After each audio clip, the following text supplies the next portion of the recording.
Welcome to the Lehigh Valley with Love podcast. I am your host, George Wacker. We're on location. We're not going to say where. We're not going to say who we're with, because this is going to be an interesting conversation, and I'm really looking forward to it. I'm here with Kush and Haze. How you doing? Is that correct? How you doing? Good. And you're going to hear their voices are going to sound a little bit different because we can't identify them because of what we're talking about today. Unfortunately. I mean, hopefully sometime in the future. Hopefully sometime soon. But Kush and Haze, you guys own a marijuana business in Pennsylvania, and clearly the reason that we're not identifying you is because it's not perfectly legal, at least in the sense of what you're doing. So I want to get an idea of, I guess we're going to go through a lot of things here, how you got started, what it is that you do, and how that relates to the current laws that are in, Pennsylvania, what's going on in New Jersey and surrounding states. I just want to get started. Well, thanks, first of all, for coming on and doing this, because I know that it's, Thanks for having us. Thanks for having us. It's, our biggest thing is always advocacy. You know what I mean? We want to get it out there so that all of these old, antiquated stigmas are, start to go away so that we can work towards,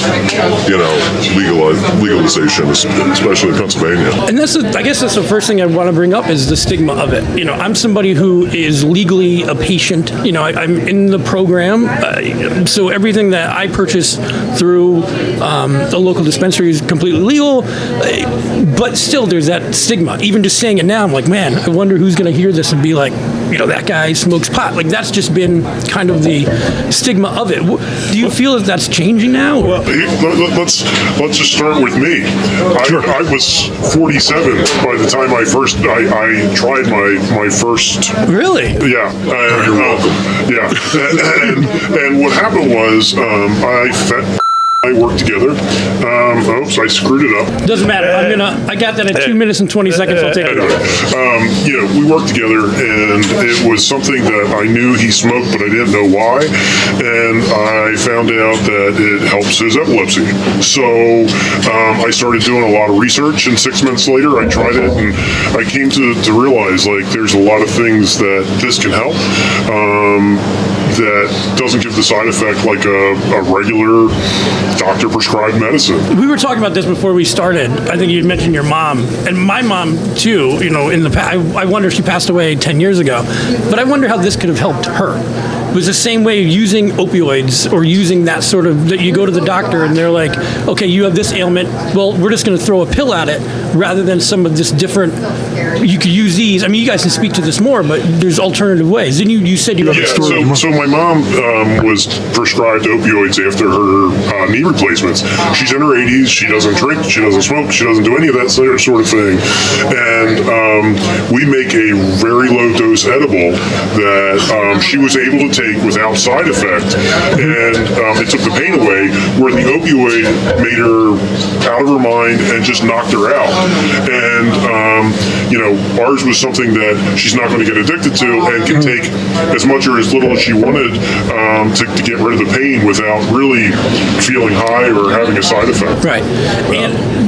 Before we talk maybe about some of the nuances of it, how did then Mr. Kush, since you introduced Mr. Haze to this world, so to speak, how did then you maybe get, because when we talk about what you're doing, you're providing products to people that, they can purchase. This isn't low-level type stuff. Like, they're finished products. Right. So how did you even get into this rather than, the person you would think, forgive me, but usually when I think dealing pot, you're buying a joint here and there, not buying these products. Right. So we wanted to cover the full range of what was available. We are very good at everything that we do, but instead of just being the guy that has flour or the guy that has cartridges, or we wanted to be basically a one-stop shop so that if you were a patient or a client of ours, that you didn't have to go anywhere else for anything else, that we could provide you with everything else that you need, so that, once again, we're a one-stop shop. You don't have to worry about it. How does that even? Well, how do you get to the one-stop shop? I mean, I don't want you to divulge anything. Man, it took time. But was it something where you started to make connections? You're making these things at home? Like what is that? It started out with a lot of trial and error, a lot of ups and downs with different types of recipes, and things have changed. We talk all the time about how things were when we've started and where we've come and the quality that we've improved upon, and just everything. But how long has it been, guesstimate, since you? It'll be 4 years at the beginning of June. And when it's just so interesting because when you talk like partners, because you are. We are, yeah. But it's in a sense of how do you do this above board? Like you're making. I don't want to give anything away. But when you're dealing with money and stuff, like how do you work with the business? Well, it's interesting, but that's one of the things that I think is a problem, even with legal states, is that they make it difficult on the financial side, which makes it difficult for loans to grow, loans for expansion in the business. Even in California, they're still having a rough time out there, and I think they want to make it legal so that they have the tax money, and that's all well and good, but they kind of forget about the ancillary stuff that makes a business a business. Right, and especially something like you're making recipes. Like you guys have to be testing this stuff and making sure because if people are enjoying it or getting what they need out of it, they're not going to purchase it again. So I mean, it behooves you to make sure these are good. Are you doing that in your kitchen? Yeah. I mean, that's where we started. The whole venture was testing kitchens. We have obviously want to go to a appropriate approved facility, right, but until it becomes more friendly here, we're kind of stuck where we are, unfortunately. I mean, I could talk to a number of friends and rent their kitchens out and use their kitchens, but we're in production 3 to 4 days a week with depending upon what product we're putting out. So we're too busy that we can't just borrow a space or rent a space right now, you know what I mean? So do you have employees? I mean, we have one right now. We do. Yep. And the thing is that it's interesting because he was that hidden guy that bought and didn't really know much about any of it until he met us, and then he's really learning in it. It's an eye opener for people that do their research, and I think that's the big thing. Like with me, it was always growing up with the frying pan and the egg. Because he was 100% against it for the longest time. You waited until 47? He was, until I explained the benefits of how it helped me and the differences in how I see myself and how I view everything is, ultimately I think what led him to the decision that he made. Well, let's talk about that first then, Mr. Kush. I don't want to gloss over anything. He did mention epilepsy. Is that where you originally got interested in marijuana? No, so I was everybody else besides you. Right, I was partaking for fun reasons, for recreational reasons, creative, if you will, man. And creative reasons. Right, absolutely. But I was diagnosed with a very rare form of epilepsy when I was 19 finally, and I'd been having trouble for years to the point where I was having anywhere from 3 to 4 episodes a month. And the difference is the postictal state, the time after your seizure, is usually a few hours, somewhere in there, depending upon severity and exactly what you have. Mine was 3 to 4 days. So I was basically down every month for almost the entire month. And they prescribed me barbiturates and all kinds of anti-seizure medication that just made me feel terrible all the time. It made me feel just as bad as when I had just had a seizure. But when I would smoke, it would mask those feelings and it would take those feelings away, and I'd be comfortable, I'd be relaxed, I'd be able to eat, I would sleep better. And I remember going to and seeing the doctor in Children's Hospital and going over my progress after 3 months of medication. And I told him exactly what I just said.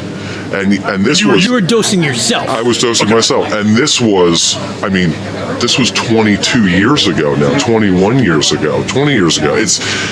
And he told me then, he said, I can't legally tell you to do it, but if it works, and he just opened his hands up and That's crazy. basically told me, You're on your own, but Right. I mean, if it's, enjoy wandering around there, but and so I went from 3 to 4 seizures a month.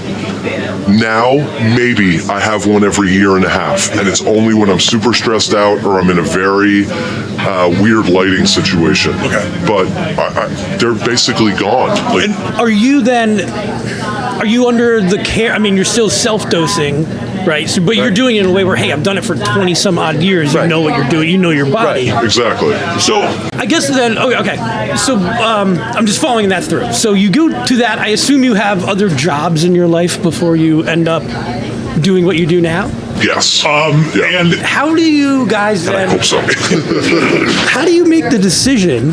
Well, I guess kind of two questions. How did you meet this guy, Mr. Haze? So we met at an old job that we worked together. Okay, and then did you guys then mutually quit that job, or you like, hey man, this is gonna be? You want to tell him? Go Well, ahead. so the funny part is we really hated each other in the beginning and tried to get each other fired, and then it was kind of one of those things where the same story I just told was, I was wondering why he smoked. Okay, did you come up to him? You're like, I'm gonna get this guy fired. It was almost like that, like, dude, why do you? I understand you do this. Why?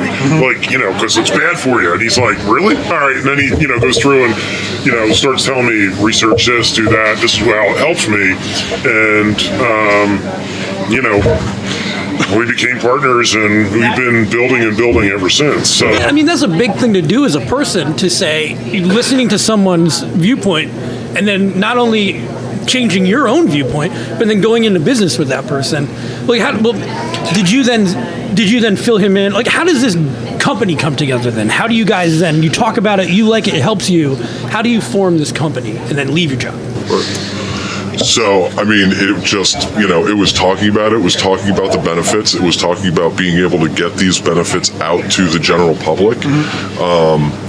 And I have a lot of contacts, which made that end of things easy. And so, on the other side of things, it was just researching and developing recipes and And is that something you get through, just the internet, books, other friends? Yeah, I read a lot. Even, I kid you not, every day I studied for 6 months before I tried the first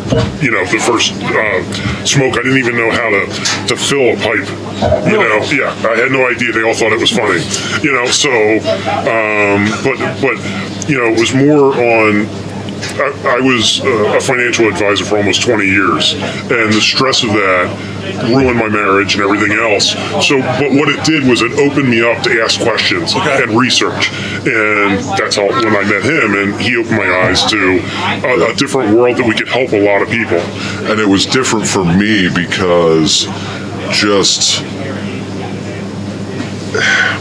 it was different because I had somebody that was asking me, that was interested, that wasn't like, it was for the first time, not for the first time, but, usually it's a very hush-hush thing. At least it used to be a very hush-hush thing. Here we're kind of like stepping on words. Right, exactly. But it used to be very, very hush-hush. And I find now that, it's becoming way more commonplace. Like, it's, the stigma still quite isn't there. It definitely is an issue, but for me, I think it's more like, and again, it's different for everybody, but I use it for creativity and anxiety, and it's helped me out. I went through the state program, which we'll talk about, but I'm not throwing it in people's faces. Not that many people are doing that, but I think that's something too, where I think there's a lot of people who are doing it that just aren't out and about telling everybody. Absolutely. You know what I mean? It's more common than we think. It's just people aren't screaming about it. So let me put it this way. I have a lot of friends in a different state that just went legal. yeah, we're good. And, even those friends talking to people that they've known for years and didn't know that partook, and now they're comfortable saying it and talking about it, being out there because of how it is in this state now. And what is that stigma? Is it like, oh, it's because we view marijuana as something that we're just it's purely for fun? Is that what the stigma is? Like you're lazy? No, I think the stigma comes down to the fact that you are a drug dealer, which really bothers me. It also, it's just the way that it's perceived, within certain circles and certain communities, and it's a propaganda issue from, the 60s is when this, the 50s and the 60s is when all this horrible propaganda started, and that's all it is. If you really think about it and like look at it from the outside, you guys are literally dealing health products to people who can maybe get them a little bit easier. Maybe they can't go through the program, or they don't want to do that through the state, or they're not comfortable, or they don't want to give the state the information. And you're dealing them health products that they otherwise couldn't get, which is, again, when you look at it, and we have all the information that we do of how much that this can help people, it's a little crazy. Well, and we customize. So if we have somebody, we have a lot of people that can't sleep. So we make edibles where it has melatonin and a small amount of THC, and CBD in some of it. And CBD in some of it, and it helps them sleep. And again, it's better than a sleeping pill. It's better than Ambien or something silly that knocks them out, makes them feel groggy. They wake up refreshed and happy. And so it's a. Can I get so let me tell a quick little story about that. Yeah. I have a friend that is in also an unfriendly state, and she has Lyme disease. She has a very bad progressed disease that affects her joints. It affects her sleep. She's constantly in pain, and so Mr. Haze and I spoke about doing something specific for her, where we did a combination of THC, CBD, and melatonin, and we really ramped up the CBD. We kept the THC at a low level because she is, not as tolerant to it. And then we added some melatonin in there because sleeping is her biggest issue. And so we made these specific for her and got them down to her. And it's the first thing. I asked her how it went about a week after she got it. It's the first thing that's been able to help her, where she doesn't have pain and she can sleep. Like, it's awesome being able to do what we do. And what would you say to somebody who would do you have, do you need, what I was trying to say, are there degrees in this? Like, do you have anything, or is it really from that 20 years of experience that, how else can you get it? It's a lot of experience. It's a lot of research, too. I mean, both of us, have gone through a ton of research. And different things here, different things there, but the other thing is too, we give people stuff to try at no cost, and we keep getting them to where it works for them or it doesn't, because it doesn't work for everybody, right? So so we work with them to get them to a point where something works, and then it's something that they can pay us, but we want to make sure it works for them before anything comes out of their pocket, and that's, I think, more appreciated for a lot of people. And you're making these contacts again. You said, this is all word of mouth. You guys are friends of friends. You're on a Facebook page. It's a huge it's a massive networking. I've lived in multiple regions. I've been in a lot of different places, and I've always been an outgoing guy. Like, I can, so networking is huge for me. And I've got buddies in all over the place, in legal states and non-legal states, and then friends that are in those legal states, they have contacts and they have ideas. So everything is all about. Are you finding it now too that it's not people who are like, hey, I want to get high? It's like, hey, I have glaucoma, or something like that. Can you give me the guy who can give me that without me going through? And we'll talk about this after we take a break about the state stuff. But are you finding that too? Like, you're getting people who are like, I have a health problem. Yes. Let's tell the story of really what started us. So the big story that really started us off, we had already had a number of the products that we make in place, but we belonged to a private club, and one of my friends at this club, her grandfather was stage 4 cancer. He was given 2.5 weeks to live when we started working with him. He was on hospice. He was unable to get out of bed. His communication was very minimal because of the pain and the situation that he found himself in. And so he went from this horrible, desolate last phase of life, and we started working with him. And not only did he surpass that 2.5 weeks he was given, but he lived an extra 2 months or a little bit more after that. The biggest thing is that his quality of life improved so much, because after we started working with him, he was no longer in bed all day. He wasn't skipping meals. He was up. He was conversing with his family. He was spending the last moments of his life in a much better spot than where he was before we started helping him. And we, and not to, it is what it is, but, we donate a lot of this stuff, especially when it's that type of situation. Let me tell you, that was awesome. That was awesome. And it's tough to tell without getting a little, you know what I mean? There's no way, that's something that stays with you, when you do something like that, or when you're able to see it. Like, that's amazing. All right, hey, listen, we're going to take a quick break and play some commercials, and then we'll, we have commercials. This is crazy. We will be... I'm going to go have a smoke while you're doing that. Go ahead.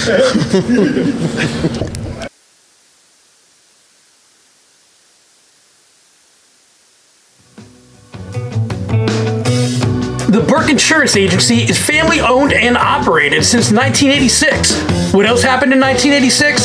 Halley's Comet flew by, and that was pretty cool. The Burke Insurance Agency is located at 3446 Freemansburg Avenue in Bethlehem Township, and they represent Erie, Grange, and Progressive Insurance Companies. Tom and Kathleen are some of the nicest people in the Lehigh Valley. For real. They actually get to know their customers and care for them as if they were part of their own family. It's how a small business is supposed to be. They are also community-minded and support many nonprofits, which they are very passionate about. Give them a call at 610-691-3743 or find them on Facebook. Everything, again, is in our show notes. Don't wait around like Halley's Comet. Call Burke Insurance today. Looking for a bigger home? Find Mike. Looking to downsize? Find Mike. Looking for a home in the Poconos? Find Mike. Looking for your very own bat cave? Find Mike. When looking to navigate the Lehigh Valley real estate market, the first move is to always find Mike Bernardin with Howard Schaefer and Associates of RE/MAX Real Estate. He can help you build the right game plan to achieve all your real estate goals. Whether it be a home with 10 bathrooms, a home with a large garage to park your Tesla or vintage Ford Pinto, or just something perfect for you and your family, finding Mike Bernardin is always the best way to go. So, what are you waiting for? To make all your Lehigh Valley real estate dreams come true, all you have to do is find Mike Bernardin with Howard Schaefer and Associates of RE/MAX Real Estate.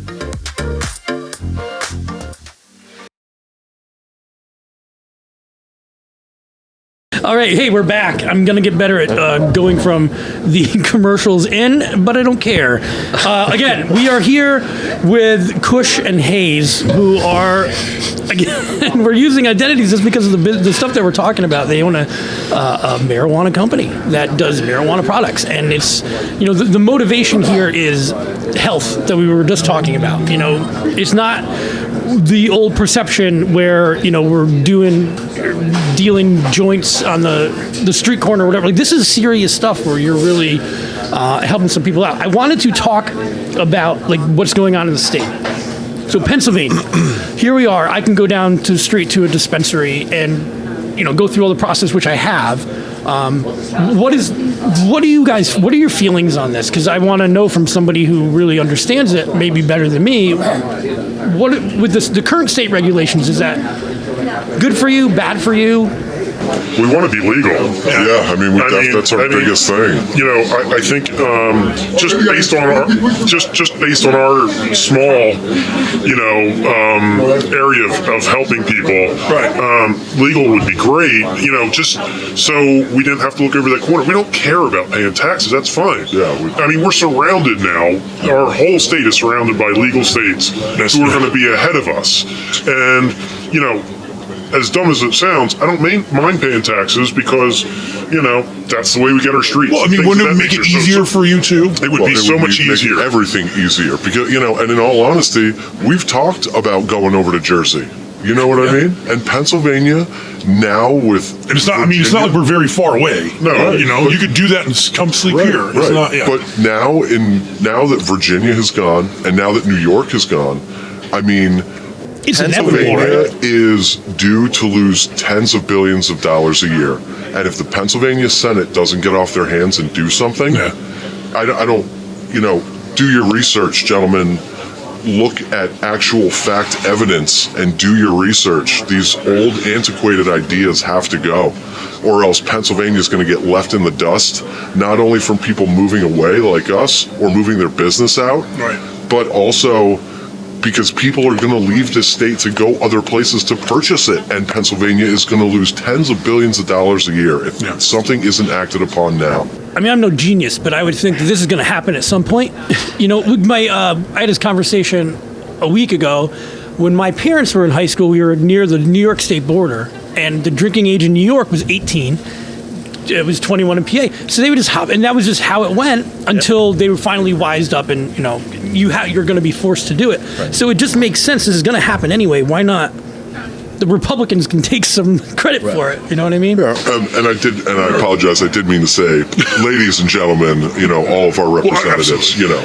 So what would that mean for you? So now, like, if I go into a legal dispensary, I've got to give my state ID. They check it against stuff. I got to go through the double doors. Anybody who's been in one can relate to that. What are your? I've been to one in Oregon where you just walked in and said, "Hello, I'd like this," and then you walk out. Like, is that what your? I think the biggest problem is that, and we just ran into it, where you're going to have products that are real products, Okay. right? We just ran into a situation where we were told that people are taking hemp flower and mixing it with cannabis flower and selling it as cannabis. And so the people aren't getting the medication they need by having that half and half.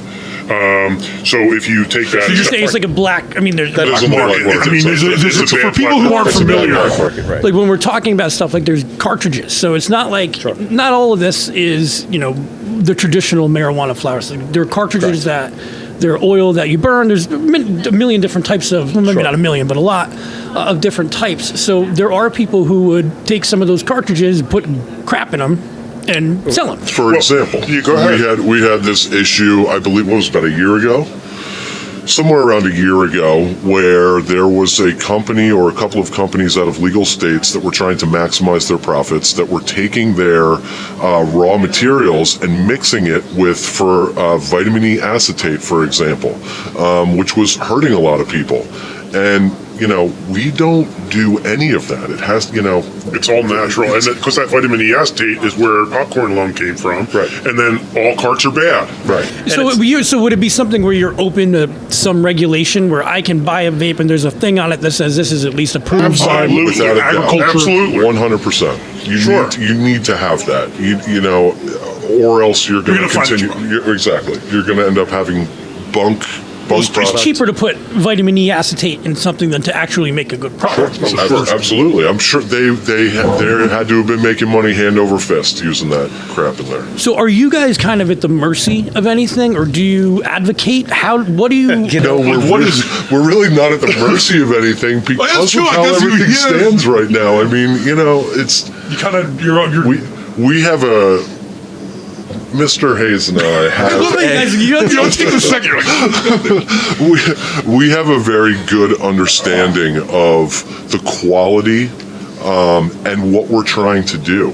And, we don't have time or room for anything that is going to, harm anybody in any way or cause any detriment to anybody in any way. It has to be the right way all the time. And I guess the problem would be, well, you guys are.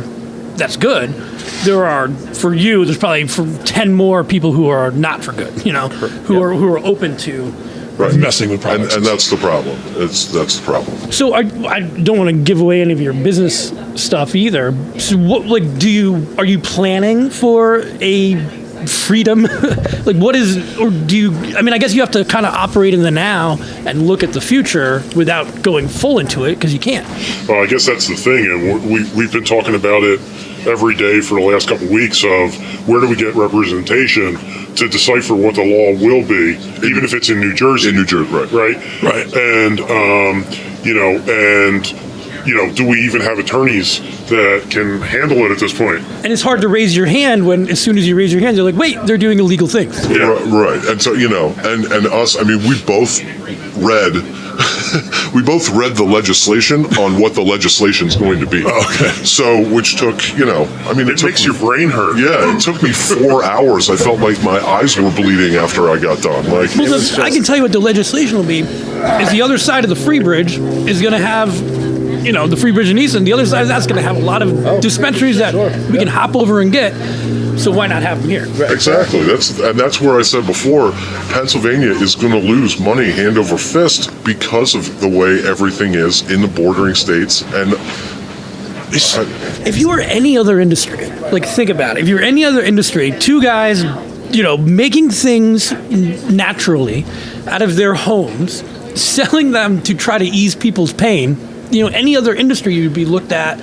I mean, not that I'm not saying you I think you are, but the general consensus would be that you guys are doing an incredible thing, and you still have that little bit of, well, not a little bit of, we're clearly having to disguise this because of the ramifications that could happen if somebody did find out. Right. Yeah. The legal ramifications scare me. Like, I've always tried to do the right thing, and it bothers me. I don't like being on this side of things, and I know that, I mean, you feel the same way, right? Yeah, absolutely. I mean, we want it to be legal. We want to be able, again, paying the taxes and not have to look over our shoulder is well worth it. Because, I mean, you know how to handle that. Do you, here's something, too, for the people maybe who are listening that are lawmakers. You're not the only people in this boat. There's other Pennsylvanians who are doing the same type of thing, who are shop local. Like, how much more hyper-locals type stuff can we get? Do you know of? Is there that kind of network where you speak with other people? I'll just tell you that HempFest was just in Kutztown. Oh, yeah, and John Fetterman was there. And let me tell you He's something. slated to get on this podcast soon. Well, I hope so. Let me tell you, I talk to a lot of people up there. Every one of them want to be legal. Every one of them that do the hemp, do the other side in the gray zone, right?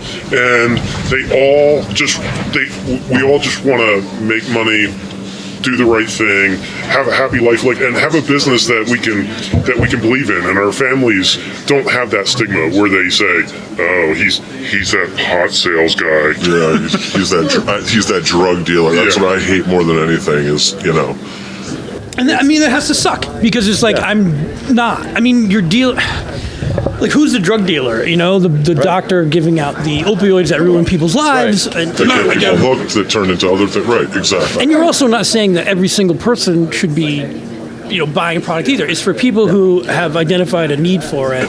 I'm fully on board with the 21 and over outside of medical use.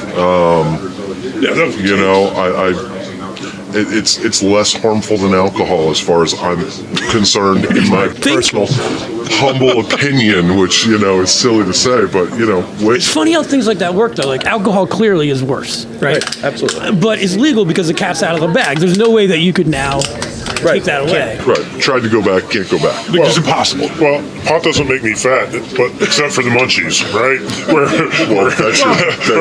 That's your stomach, ultimately. Yeah. But I mean, I love my drink too, but that's what sits in there and just makes me fatter and fatter. And I know it has a lot more detriment to me. Sure.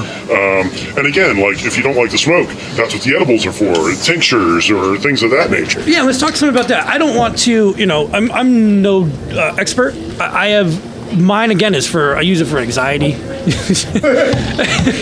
And it's done wonders for me. I love that you can hear every ounce of that pour. It's done wonders for me in terms of sleeping, in terms of during the pandemic, being able to have that. Oh my God, it's been so stressful for everybody, not just myself, of course. But that's where I found a lot of use for it. Being able to calm down and being able to use it when I know that I'm going to find something like that. And like you said, not having this lasting effect where I wake up the next day, if I were to take even an over-the-counter sleeping pill, I'm effed up. The next morning, you're like in a fog. Right. Or again, if you learn your body a little bit, if you have like a small dose of an edible, I'm just asleep. And I feel good. Again, speaking from my own personal thing. And once again, and everybody's different. You know, I function really well on about 5 milligrams. If I'm at home and I have a few people over and I want to have fun, then maybe 20 milligrams. That might not do it. You know, I know a few people that 100 milligrams doesn't even touch them. You know, so everybody's different, and that's you know, for me, again, if I'm really, really anxious, 4 milligrams, and I'm a happy, cool cat. So, I think it's weird. I guess too because marijuana is, I guess, unique in a way that it has these health benefits, yet you can still have a good time on it. And maybe that's but I guess that's where there's because some people just hate when you have a good time. I had a boss who's like, "You're not allowed to do videos on a Friday," because they knew we were going to have fun. Like, isn't that when we should be doing it? So, do you think that's part of it too? I definitely think that's part of it.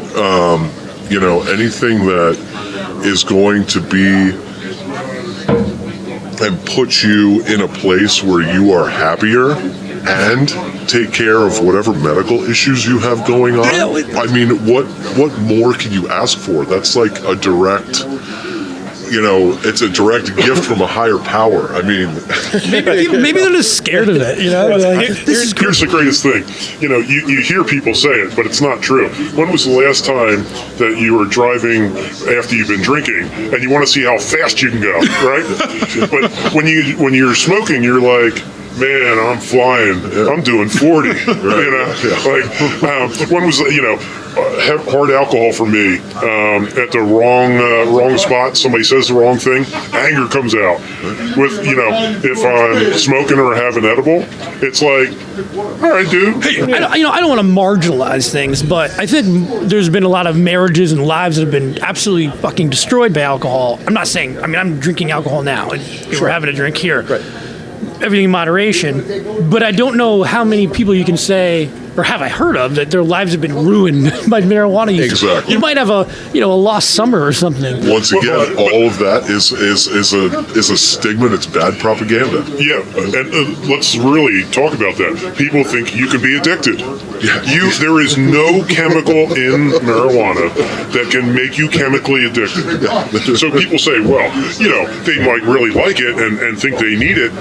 Okay, but you can do that with anything, right? Yeah, like food, for example. For food, right? Exactly. So, but there's nothing chemically that'll make you chemically addicted.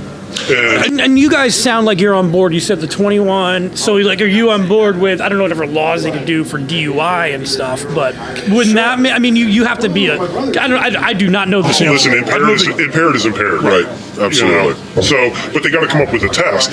And they haven't been able to do that because it stays in your system so long that they say, oh, well, we found THC. Well, it could have been from 16 days ago. Absolutely. Right. Yeah. I mean, you're on, clearly you're not advocating unsafe anything. No, definitely not. No, once again, our primary focus is taking care of people, and we're definitely going to advocate for people doing the right thing and following the law and using responsibly. Right. We don't hate fun, though. Yeah, we can have fun, too. We love fun. How does it feel for you? I mean, fans of fun. It's got to be, you've got to have that, just an underlying level of stress at all times. All times. Always. Constantly. This sucks. When I think about that, because anybody, if you're listening to this, you're just nice people trying to do, working within. I don't know. What do you say about that? That sucks. That's why we're hoping for legalization. That's why we are hoping for legalization. But, I can't speak for Mr. Haze, but I'm pretty sure that, we're on the same line here where it's that level of stress is very outweighed by all of the good and help that we provide people, where it makes it, even though it does, we're constantly, it's in the back of our mind, it is small because of all of the other good that surrounds Yeah, it. for that one, I would recommend like a 2 milligram. Absolutely. 4 milligrams, cuts it right off. Really lifts me low back. on that one, right. It doesn't get me anywhere other than back to normal place where I can think and work and do my thing. So, like, where are we at now? I mean, we're going into this, coming out of, well, actually, let's talk about the pandemic a little bit. How was that? I would imagine business would be pretty good for you in those Yeah, it was circumstances. pretty good. We did pretty good. There was a lot of people that didn't have anything to do, so they stayed home and were very happy most of the time. Yeah. So, and I think that was, it was good for us, but it was also a time where people told more people, and we grew and helped a lot more because of it. So, as bad as it was good. And we did help as well because we were doing very well. We actually put out during that first roll of stimulus packages, we put out to our clients a stimulus package that would help them too. It was literally like a 25 or maybe more. It was like a 30% discount. Well, how do you advertise that? Is it like a text message? Do you send it out with your, So do you use MailChimp? What is it? Like, we do a weekly blast, a weekly menu out to our folks that has available products, and if we're out of anything, and usually a weekly sale.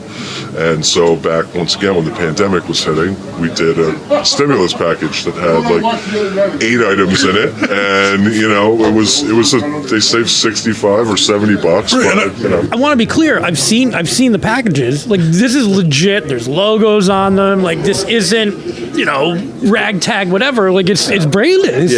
And everything's dosed. There's a lot of people that will give us stuff and say, "Here, try this if you can sell it for us." And we say, And what do you mean by that? So again, we know that in our edibles what the milligram count is, and a lot of people will make a brownie or a pan of brownies, and you take one bite and you can't even stand up straight. It's whacked out of your mind. Where we make everything from 2 milligram items all the way up to 350 milligram items. And let's get something clear too. And when you're taking some of these products, for people who maybe are not aware, you're not screwed out of your mind. Can you if you take a bunch? Of course, but can you do that with Advil, whatever? But you are in they're therapeutic, so yes, you can get high on these things, absolutely, but you're not in a sense where you wouldn't know somebody's taking one. It's kind of what I'm trying to say to people who might not be familiar. Well, and the thing is, when you smoke, it's a shorter term. It hits you faster, but it's a shorter term. Right. Where edible, especially for medical patients, the effect for them might be 3 or 4 hours. Right. It takes longer to hit the body, but. So I think it's everything we do is been trial and error, and we've been adding and adding and adding, and we try to have new products constantly. But the cook can only figure out so many things and get aggravated of throwing things away. And if the cook ain't happy, ain't nobody happy. So. We talk about let's talk about some products then. So, like, you guys, for the you have the traditional flour, but you also will make chocolate bars, popular. What other stuff? I think we should just, for posterity's sake, keep it to we make a very wide array of products. That's fine. Pretty much, if you can think of it, almost. We make it. I mean, other than candy corn.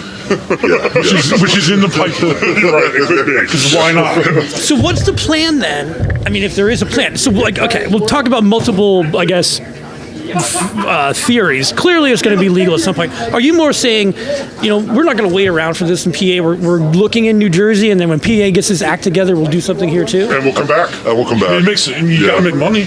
Yeah.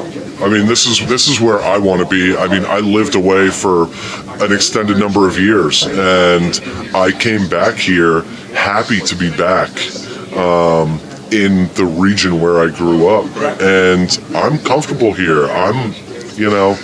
So it's,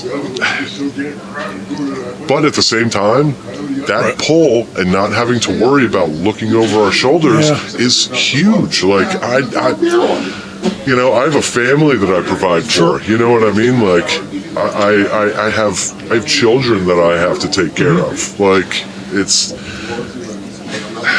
We're not that 20-year-old kid who is just trying to make a buck. Well, that's why I think that's why we wanted to have this conversation, because people think that, or people they don't understand it because they just don't understand it, and then they see these new dispensaries. They're like, okay, I'm not saying that they are bad. You know, clearly it's good that people are able to get some stuff, but well, I mean, another story is, you know, I went to see one of my regular clients, and he said, "Could you bring me edibles for my grandfather?"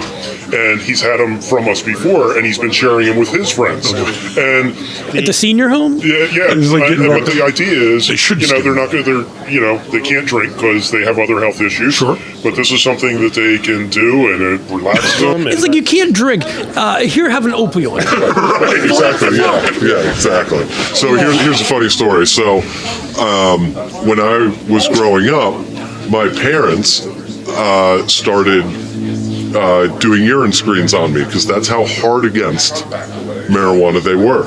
And so I would be grounded. I couldn't have the car. I couldn't, you know, whatever it was. Like, thanks, Mom, you have a so, seizure. But right, exactly. And so they kind of got it after that interaction with Children's Hospital, but they still weren't totally on board. And now, you know, 20 years down the line, and they know what I do, and they live in New Jersey, and they voted for legalization in New Jersey. right. You know, and it was that's good. So there's like come full circle. Is, you know, Because I think, you know, if we really, I think people who maybe have a bad connotation should just take a second, take a step back, and really think about it. We're talking about plants here. right. And so I just have to add that my parents are in their mid-70s. You know, And they're just, changing their mind, because yeah. that I feel the older generation, more than a younger generation, is less tolerant than a younger generation. You seem to change people's minds. I mean, he didn't like you, and now you're like doing business together. Your parents are all. He's charismatic. What are you going to do? You know. When you got it, you got it. What can I say? So hey, I want to, man, it's doing good. I kind of want to finish up on this thought.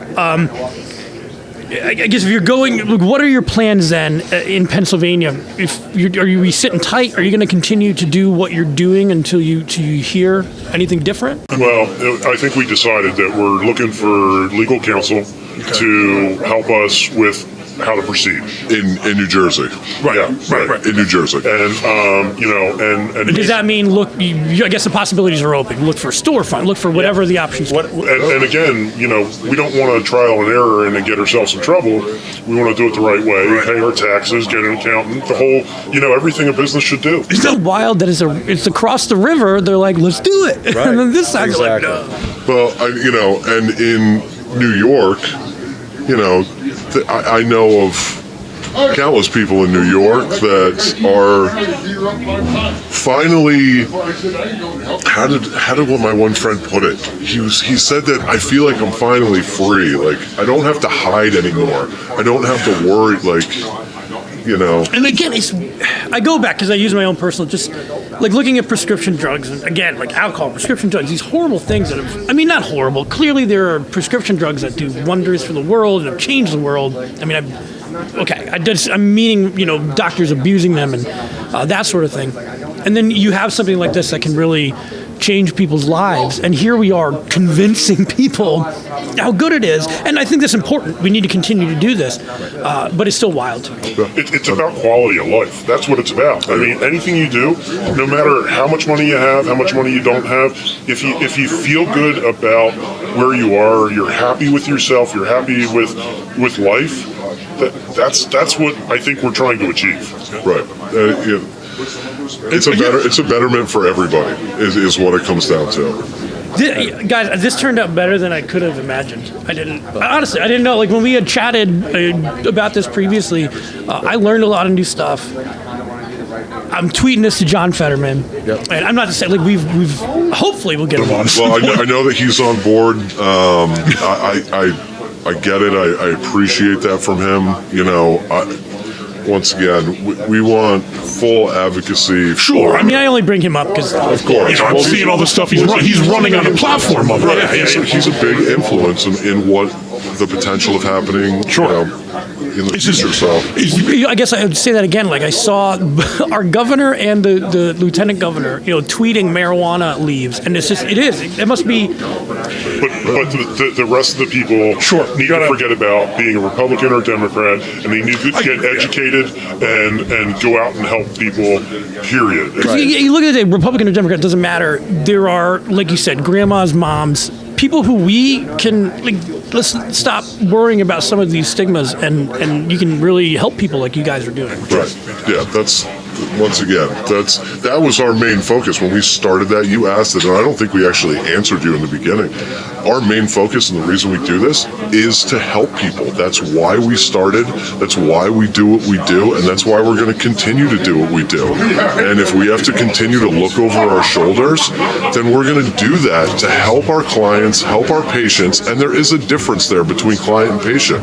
And we have both. And we're going to continue to do that. And because it's the right thing to do.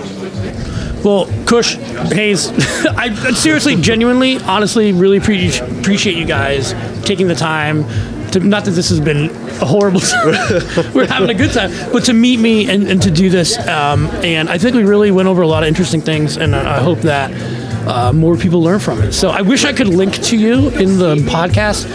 Probably not. Just text me. Yeah, if you want to text me. But seriously, guys, thank you so much. I wish you all the... And listen, and if you need us in the future, if you get a lot of response and people have questions, if you want to do a second one, whatever we can do to get... we're advocates for this. I want responsible, the same way you are, like responsible, real talking, like honest talk about it, and I appreciate that. So thank you guys. Awesome. Thanks, man. Thanks, George. Appreciate it. Another big thank you to Haze and Kush. That was one of the most interesting, not only podcasts we've ever done, but interviews. I hope the modulation wasn't too much. We want to make sure that these guys are protected. Hopefully in not too long they won't need to be. This is something that we want to continue to have a conversation about, and I appreciate you listening. If you want to reach out to us, everything's in the show notes. We want to thank our sponsors, the Burke Insurance Agency, Mike Bernadine with Howard Schaefer & Associates, real estate agent. And, of course, Venture X. If you didn't see our live stream down there for the most recent First Friday in South Bethlehem, please check us out. Again, everything's in the show notes. Thank you, and we'll talk to you soon.